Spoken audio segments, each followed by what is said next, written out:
Bonjour à tous, bienvenue dans cette édition spéciale consacrée à votre région. Deux grands titres dans cette édition. Tout d'abord, les services DLR. Vous en connaissez peut-être certains, mais les connaissez-vous tous? Ils sont à votre disposition et vous pouvez en bénéficier. Nous allons en faire un tour exhaustif. Un invité dans ce journal, Nicolas Bouzou, économiste. Il est en direct avec nous depuis le Pullman Bercy-Paris. Il viendra simplement dresser le diagnostic économique national et régional pour chacune de vos régions.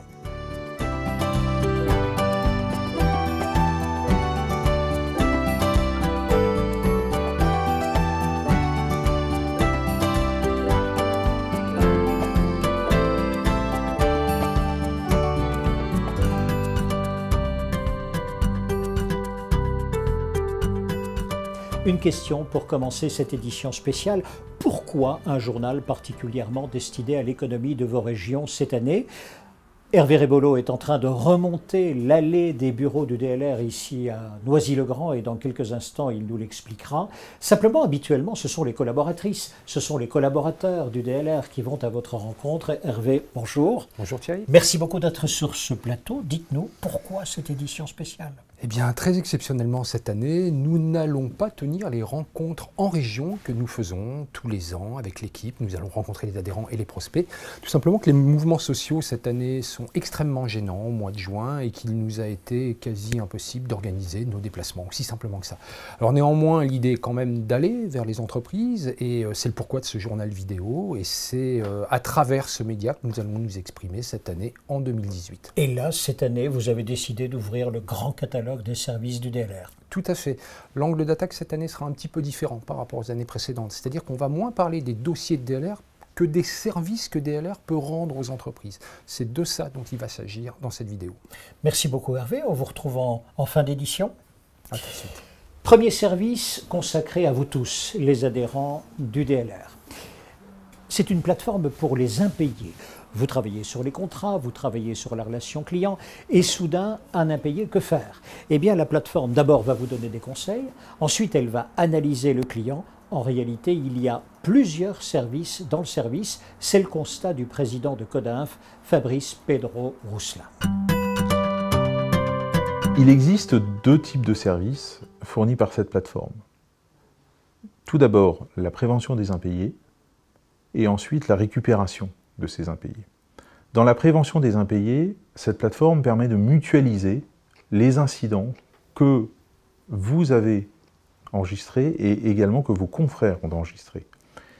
Et c'est une plateforme qui requiert la participation de l'ensemble des adhérents de manière à ce qu'on puisse constituer la plus large base de mauvais payeurs et de débiteurs défaillants possibles. La deuxième partie du service, c'est-à-dire la récupération des impayés, est organisée de la manière suivante.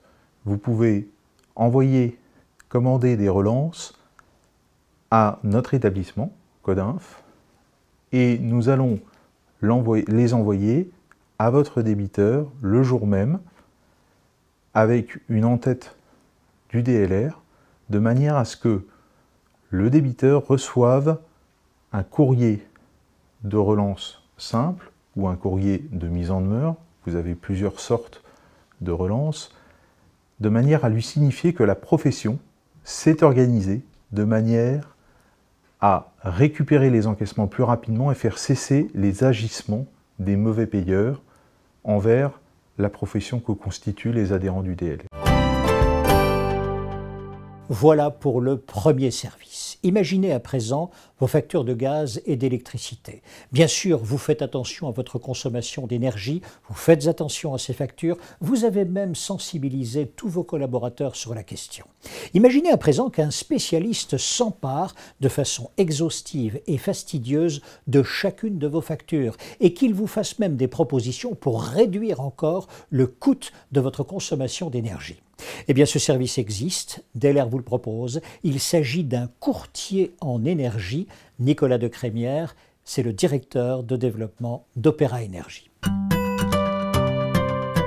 Opéra Énergie et DLR ont conclu un partenariat pour permettre aux adhérents de DLR et puis au fur et à mesure SPMDG, ASIM, UFL, de pouvoir avoir à disposition toute l'expertise d'Opéra Énergie pour leur permettre d'obtenir et surtout de comparer les meilleures offres de fourniture d'énergie. Nous nous occupons de toutes les démarches qui va de obtenir les offres, les comparer, vous permettre de choisir en connaissance de cause la meilleure offre, obtenir les éléments contractuels, établir la signature, renvoyer les documents et établir avec vous le document de dénonciation de l'ancien contrat. Notre service est gratuit dans le sens où c'est le fournisseur que vous choisirez qui nous rémunérera. Il est sans engagement parce que lorsque nous établissons un comparatif, vous pouvez aussi ne pas choisir. Et pour l'instant, l'efficacité du courtier en énergie est plutôt intéressante puisqu'il diminue la facture globale entre 1 500 et 4 000 euros. Feuilletons à présent les services à la rubrique sociale. Ludivine Ledesma, vous êtes juriste affaires sociales.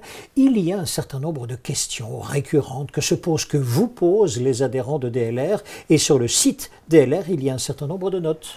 Bonjour à tous d'abord. Oui, en effet, au quotidien, nous recevons de nombreux appels et mails nous posant donc diverses questions sur le social et la gestion RH.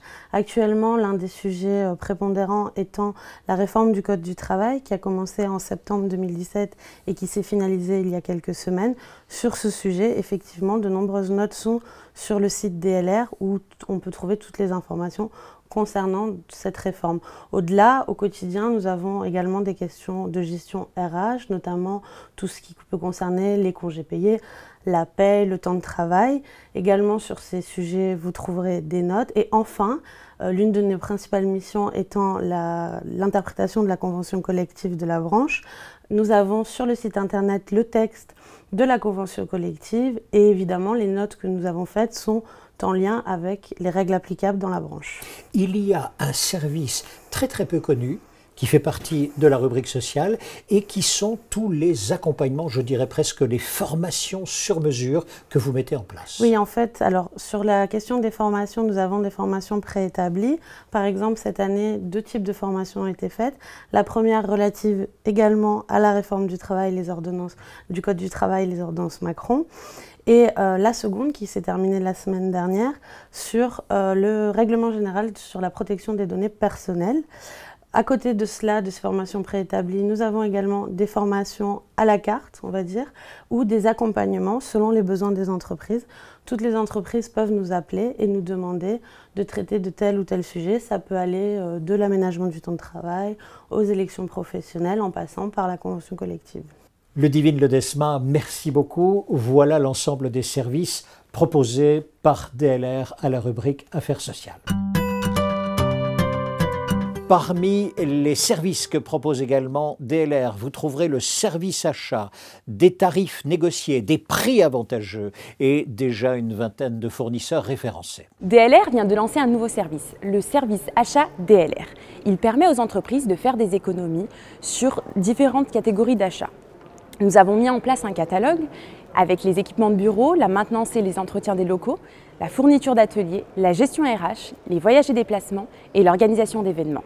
Il permet en moyenne aux entreprises d'effectuer 27% d'économies sur l'ensemble de leurs services généraux.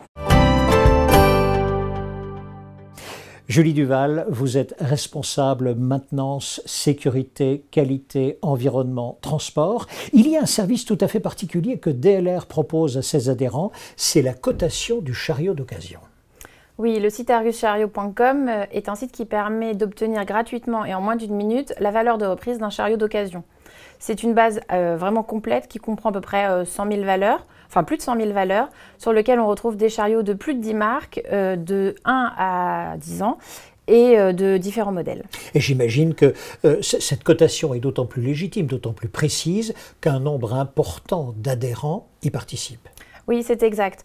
En fait, pour obtenir les valeurs qui sont sur le site, on fait appel 1 fois par an aux professionnels du secteur. pour avoir leur vision du marché. En fonction de celle-ci, on enclenche un savant calcul qui va nous permettre d'avoir la valeur de reprise. C'est un site qui est fait par les adhérents de DLR pour les adhérents de DLR. C'est pourquoi j'insiste sur le fait que j'ai vraiment besoin de leur participation pour nous permettre d'enrichir le site. On a fait ça de façon à ce que ce soit rapide, une seule fois par an, et on a mis vraiment tous les outils en place pour leur permettre de le faire de la façon la moins chronophage possible.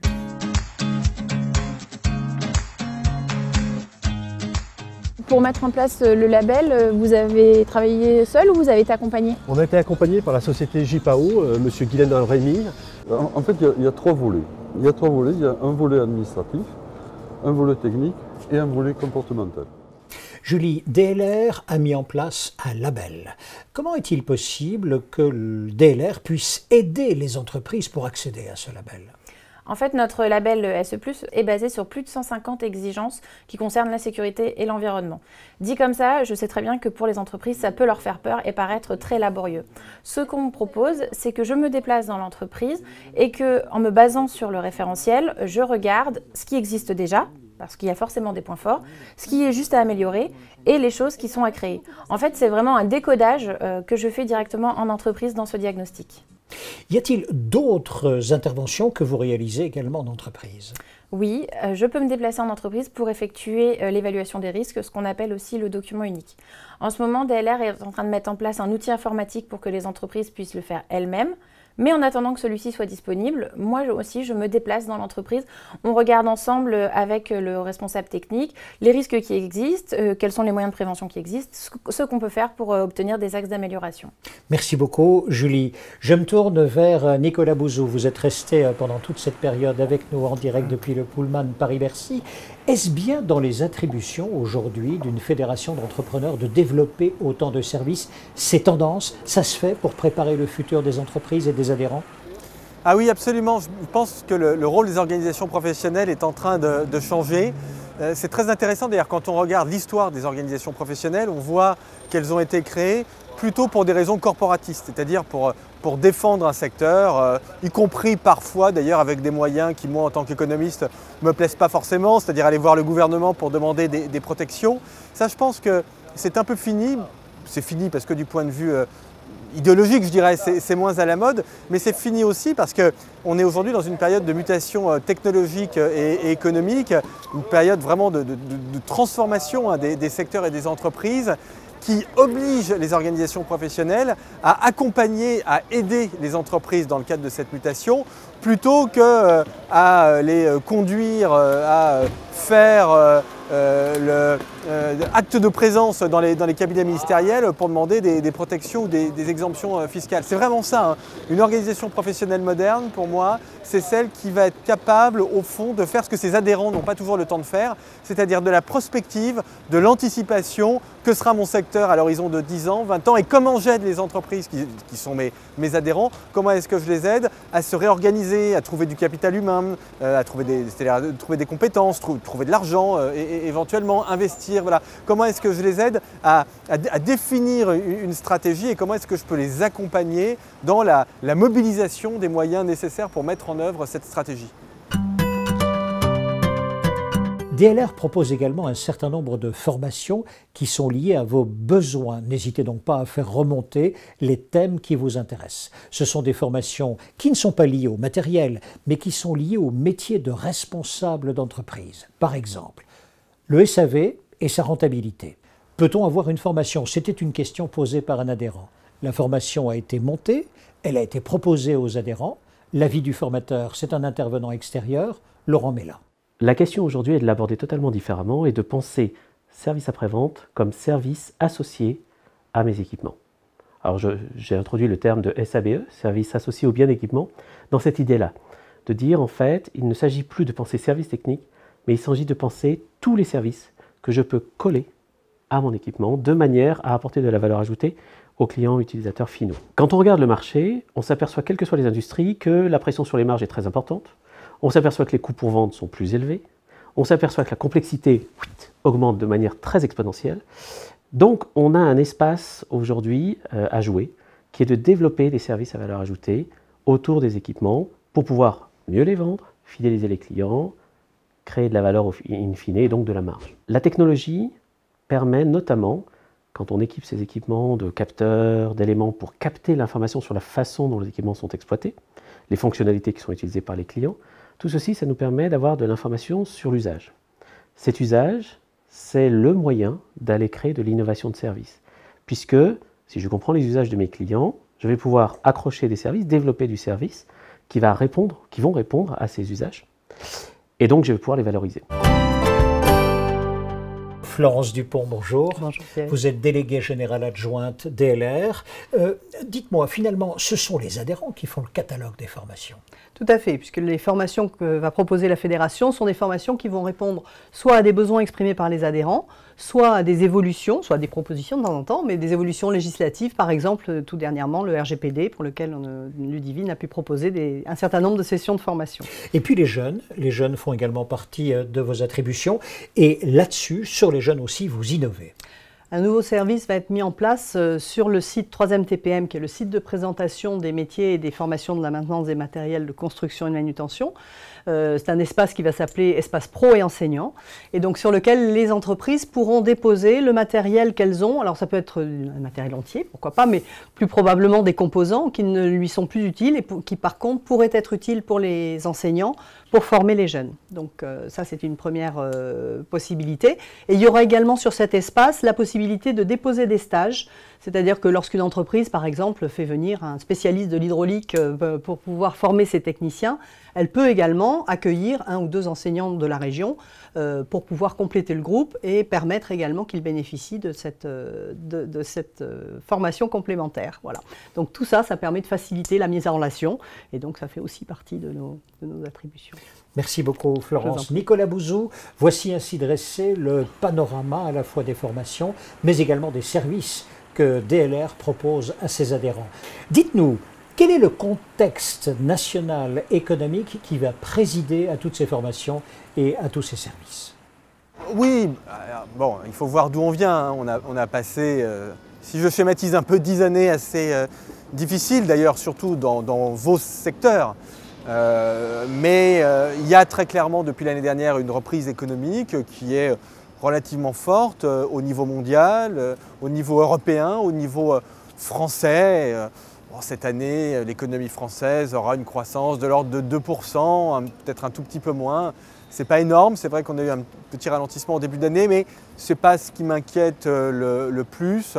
Je pense globalement, sans faire de prosélytisme, que depuis un an, on a mis en place un certain nombre de réformes qui vont quand même plutôt dans le bon sens. Après, on peut toujours trouver que ça devrait aller plus loin, que les réformes ne sont pas assez radicales, mais enfin bon, elles ont au moins le mérite d'exister. Et donc, tant sur les questions fiscales que sur les questions de marché du travail, on a quand même plutôt quelque chose qui, me semble-t-il, va dans le sens du renforcement de notre croissance.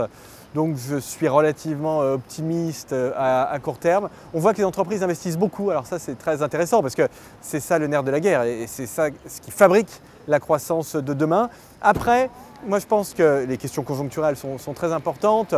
Oui, il y a une reprise. Bon, il y a 1000 choses, il y a 1000 épées de Damoclès qui pèsent dessus, mais en tout cas il y a une reprise. Mais ça ne doit pas masquer le plus important, et c'est la conversation au fond que nous avions tout à l'heure quand on parlait du rôle d'une organisation professionnelle au XXIe siècle, c'est vraiment la transformation de l'économie et des entreprises. C'est-à-dire qu'il y a vraiment la problématique conjoncturelle d'un côté, bien sûr, il faut en parler, c'est légitime, et la problématique structurelle qui, à mon avis, est la plus importante. J'imagine, Nicolas, que si maintenant on se lance dans un grand tour économique des régions de France, oui, on va observer un certain nombre de disparités. Nous partons tout d'abord en Bretagne, très très belle région. Oui, alors déjà Thierry, si vous me permettez, merci de me poser cette question sur les régions, parce que ce que l'on voit dans tous les pays développés, au fond, c'est que les économies territoriales s'écartent de plus en plus de la moyenne nationale. C'est-à-dire qu'il y a une vraie pertinence à faire des choses sur les régions, parce qu'en effet, entre les Hauts-de-France, la Bretagne, Grand Est et la Corse, les situations économiques sont non seulement différentes, ça c'est pas nouveau, mais ce qui est nouveau, c'est qu'elles sont de plus en plus différentes. Donc c'est très important de faire cet exercice-là. Oui, alors la Bretagne est une région qui structurellement va plutôt bien, parce qu'elle est positionnée sur des secteurs de l'agroalimentaire, secteur des services, qui sont des secteurs plutôt porteurs. On a en plus un commerce international qui est plutôt dynamique, qui a eu plutôt tendance à reprendre. Alors là encore, il avait beaucoup perdu ces 10 dernières années, donc il faut toujours voir là d'où on part, mais enfin, il a eu tendance à reprendre. Donc on a une économie bretonne qui, en effet, est plutôt saine, mais c'est quelque chose qui n'est pas nouveau. Vous savez qu'il y a un tissu entrepreneurial assez fort quand même en Bretagne, avec des entreprises qui parfois sont de vrais ETI, et ça c'est quand même très positif pour la croissance. Nicolas, deuxième région, la Normandie, le Nord. Oui, alors Normandie, c'est très intéressant parce qu'on a vraiment une région qui est en reprise économique, alors qu'elle avait vraiment souffert plus que la Bretagne, parce que c'est traditionnellement une région industrielle. Cette région industrielle, pardonnez-moi d'enfoncer une porte ouverte, elle avait subi la désindustrialisation. Moi je pense que cette désindustrialisation aujourd'hui elle est terminée. Alors malheureusement il n'y a plus beaucoup d'industrie, on a beaucoup perdu, mais enfin bon, le mal est fait et donc le meilleur reste à venir.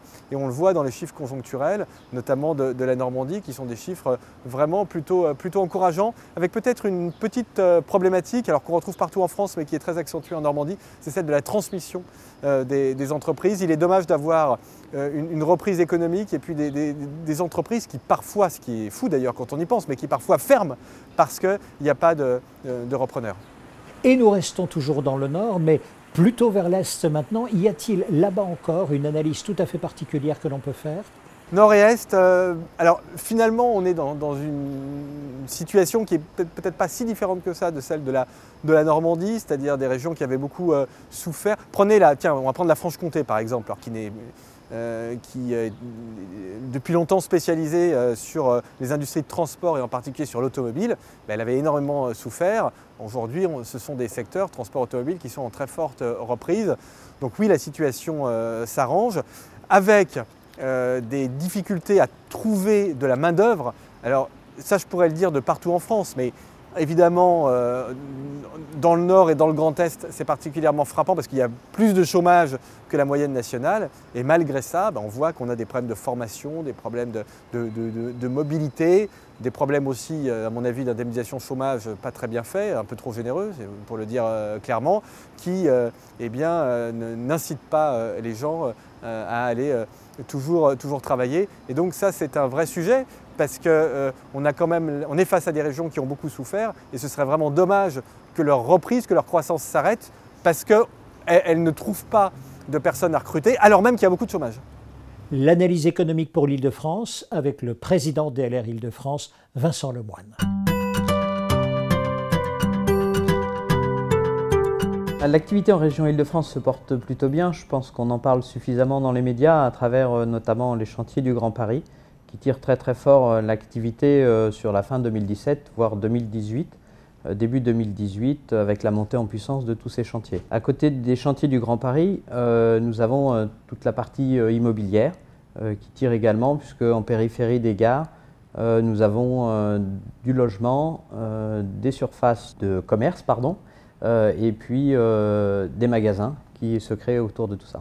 Les perspectives de travaux donc, dans cette région sont, je reviens sur le premier sujet, puisque les chantiers du Grand Paris sont partis pour au moins 15 voire 20 ans, puisque l'intervention de l'État dernièrement fait qu'ils ont remis de l'ordre dans l'agenda, dans le calendrier des grands travaux prévus, en perspective des Jeux Olympiques, de façon à desservir l'ensemble des zones où seront logés les sportifs et puis l'activité.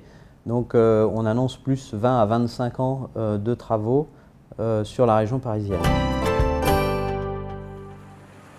Nicolas, la région centre-est, autrement dit Auvergne-Rhône-Alpes.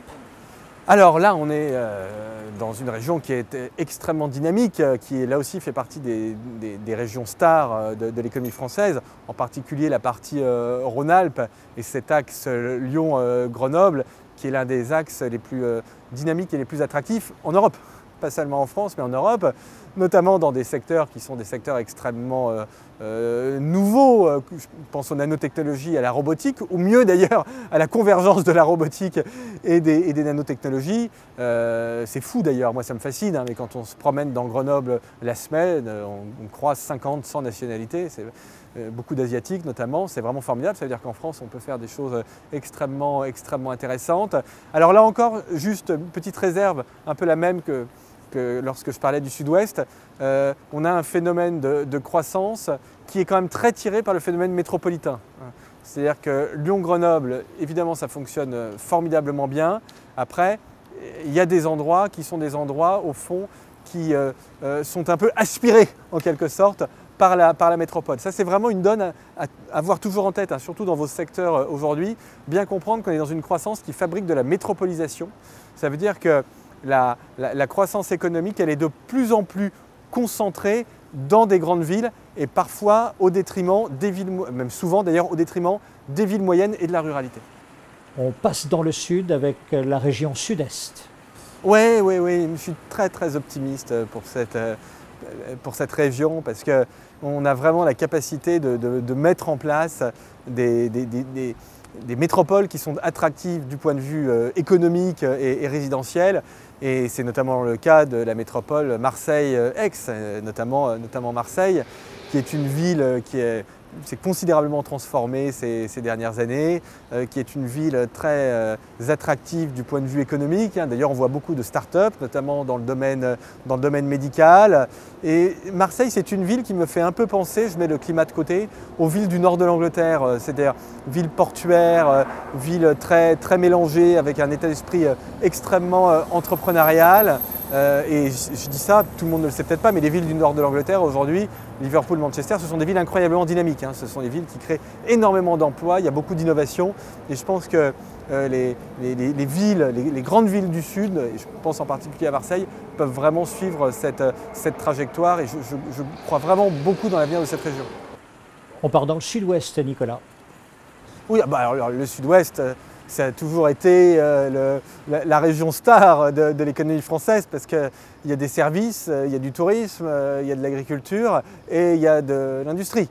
Bien évidemment, et quand vous regardez la situation de villes comme Bordeaux et Toulouse, on a des croissances qui sont importantes, qui sont presque trop importantes d'ailleurs, parce que quand on regarde une ville comme Bordeaux, elle fonctionne tellement bien, elle est tellement attractive économiquement et puis aussi du point de vue résidentiel, que les infrastructures n'arrivent pas du tout à suivre, ce qui d'ailleurs à mon avis peut être une bonne nouvelle pour vous, parce que ça veut dire que dans les travaux publics, il y a des choses à faire, mais c'est vrai qu'à court terme, on voit bien que ce manque d'infrastructures, il peut aussi un peu bloquer le mouvement de croissance. Alors dans le sud-ouest, un petit mot quand même, parce que c'est vrai que j'en trace un portrait qui est idyllique, c'est aussi une région dans laquelle il y a beaucoup d'écarts de croissance à l'intérieur même des régions, voire des départements. Il y a un phénomène de métropolisation qui est extrêmement fort. Bordeaux, Toulouse, formidable. 50 km de Toulouse, parfois la situation est un petit peu plus compliquée parce que il y a des secteurs de l'agroalimentaire qui ont pu, de l'agriculture surtout d'ailleurs, qui ont pu beaucoup souffrir. Il y a aussi des usines qui ont pu fermer. Donc attention à ces écarts vraiment entre les départements et même parfois à l'intérieur d'un département. Voilà pour le diagnostic économique de votre région à travers les déclarations de vos présidentes ou présidents et également l'analyse de Nicolas Bouzou. Hervé, vous aviez promis d'être avec nous dans cette fin d'édition pour évoquer tout d'abord la représentativité de DLR. Oui, alors gros sujet. Depuis 2 ans maintenant, la loi oblige les organisations professionnelles, syndicales et patronales de démontrer qu'elles sont représentatives des secteurs qu'elles prétendent représenter. Alors sans rentrer dans les détails techniques, on va compter le nombre d'adhérents. Donc le calcul est très simple, plus il y a d'adhérents, plus la fédération DLR est représentative vis-à-vis de l'État français, et plus notre avenir se portera mieux. Donc le message que l'on a porté d'ailleurs à notre dernière Assemblée Générale, c'est de dire « soyez présents, il faut être sur le pont », comme vous dites souvent Thierry. Et deuxième message, vous connaissez sûrement des confrères à vous en région qui ne sont pas encore dans leur fédération. Allez les chercher. Nous avons besoin de tout le monde pour être reconnus par l'État. Et puis d'autre part, on va feuilleter aussi l'agenda de DLR. 3 événements importants d'ici cette fin d'année. En novembre, la 2e réunion annuelle du club DLRH, le point sur les affaires sociales, une 40aine de participants tous les ans, animés par l'équipe Affaires sociales. En décembre, la journée annuelle des métiers. 250 chefs d'entreprise qui se réunissent pour parler des problématiques métiers, cette fois-ci, le 4 décembre, au pavillon Dauphine à Paris. Et enfin, en mars 2019, le 21 et 22 mars, à Nancy, le congrès annuel DLR. Voilà Thierry. Merci beaucoup. 3 rendez-vous. Fin de cette édition. Bonne journée à tous.